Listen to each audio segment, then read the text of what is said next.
কিছু না। তাহলে চেঁচালি কেন? এমনি বাতিটা একটু বন্ধ করে দাও না। এইটাতে তোর এত কষ্ট? তোর এত অলস হয় কিভাবে? আমি তো তোমারই মেয়ে।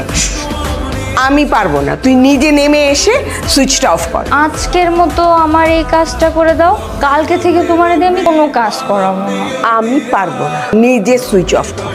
যত সব। তুই আমার শেষ বল।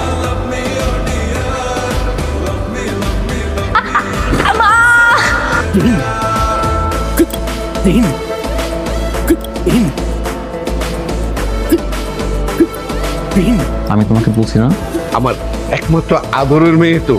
আমার অনেক আগে থেকে একটা স্বপ্ন ছিল, পাত্রপক্ষ যখন দেখতে আসবে তখন এমনি করে চেয়ারে বসিয়ে ওকে আমি দেখাবো। ওহো ও তাই, স্বপ্ন স্বপ্ন স্বপ্ন বাস্তবায়ন করছে। উনি আসলে আগের মতো অলস আছে, স্বপ্ন টপ্ন কিচ্ছু না, উনি মিথ্যা বলছে। মা তুমি একটু হেঁটে দেখাও তো।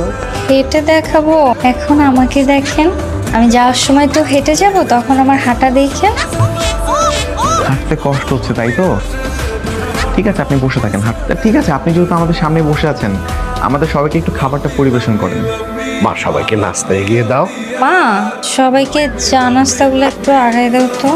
সামনে তো আছে, তুই দে না। মা, সবই যখন করলে এতটুকু আর বাদ রাখলে কেন? তুমি দাও। আপনার দিতে কষ্ট হচ্ছে বুঝি? হ্যাঁ, উঠতে ইচ্ছা করছে না, বসে থাকি। ও আচ্ছা, ঠিক আছে আপনি বসে থাকেন।